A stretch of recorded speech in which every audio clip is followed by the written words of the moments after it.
कोई बन सकता है, किंतु जब मृत्यु निश्चित हो तो अभिमन्यु बनने के लिए साहस चाहिए। लोगों को इम्प्रेस करने की कोशिश मत कीजिए, आप खुद को इम्प्रूव कीजिए, लोग अपने आप इम्प्रेस हो जाएंगे। अगर जिंदगी का हर दांव जीतना चाहते हो तो बल से ज्यादा बुद्धि का उपयोग करना सीखो, क्योंकि बल लड़ना सिखाता है और बुद्धि जीतना सिखाती है। कभी पीठ पीछे आपकी बात चले तो घबराना मत, क्योंकि बात उन्हीं की होती है जिनमें कोई खास बात होती है। अहंकार के अंधे इंसान को ना तो अपनी गलतियां दिखाई देती हैं और ना ही दूसरे इंसानों में कुछ अच्छाई दिखाई देती है। जो लोग दूसरों को हर समय नीचा दिखाते रहते हैं, उनको यह एहसास नहीं है कि वह ऐसा करके खुद कितना नीचे गिरा रहे हैं। अनुमान मन की कल्पना है और अनुभव जिंदगी का सबक है। सच्ची खुशी तभी होती है जब आपकी सोच, कथन और कर्म में समानता हो। जीवन में कभी निराश नहीं होना चाहिए, क्योंकि कमजोर आपका वक्त हो सकता है, आप नहीं। जैसे तेल समाप्त हो जाने पर दीपक बुझ जाता है, उसी प्रकार कर्म के क्षीण हो जाने पर भाग्य भी नष्ट हो जाता है। अगर आप राजा की तरह जीना चाहते हैं तो पहले आपको गुलामों की तरह मेहनत करनी होगी। एक बात का ध्यान अवश्य रखें, आपका सपना जितना बड़ा होगा, संघर्ष भी उतना ही कठिन होगा। अगर लोग आपकी कॉपी करने लगें तो समझ लीजिए आप कामयाबी के बहुत करीब हैं। कोशिश हमेशा आखिरी सांस तक जारी रखनी चाहिए। मंजिल मिले या तजुर्बा, दोनों ही अनमोल हैं। जिंदगी बहुत हसीन है, कभी हंसाती है तो कभी रुलाती है, लेकिन जो जिंदगी की भीड़ में खुश रहता है, जिंदगी उसी के आगे सिर झुकाती है। अपने सबसे खास से धोखा खाने के बाद लोग चाहकर भी किसी पर संपूर्ण भरोसा नहीं कर पाते, यही सत्य है। श्रीमद् भागवत गीता में भगवान श्री कृष्ण कहते हैं कि हे अर्जुन, मनुष्य अपने जीवन को सरलता से जी सकता है, पर फिर भी वह कभी सरल जीवन जी ही नहीं पाता।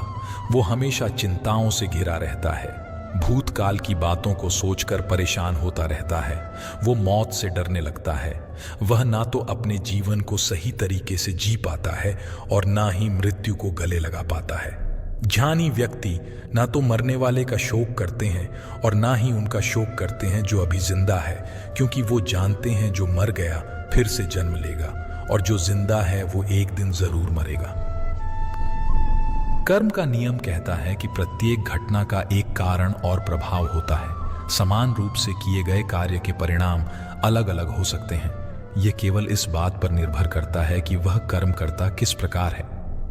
जिस प्रकार आग एक लकड़ी को जलाकर राख कर देती है, उसी प्रकार आत्मज्ञान आपके अंदर चलने वाले सभी द्वैत कार्यों को भस्म करके आपको आंतरिक शांति प्रदान करता है।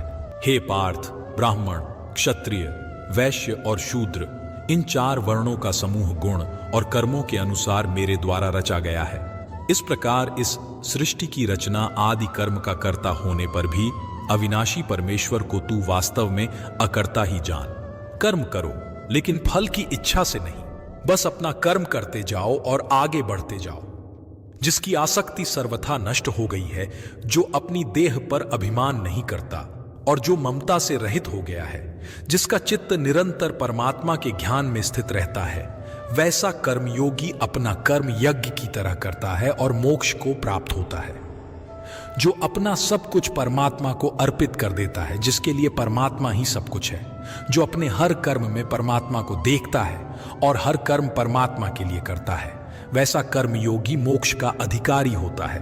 नई शुरुआत इंसान को थोड़ा डराती है, पर याद रखना सफलता मुश्किलों के बाद ही नजर आती है।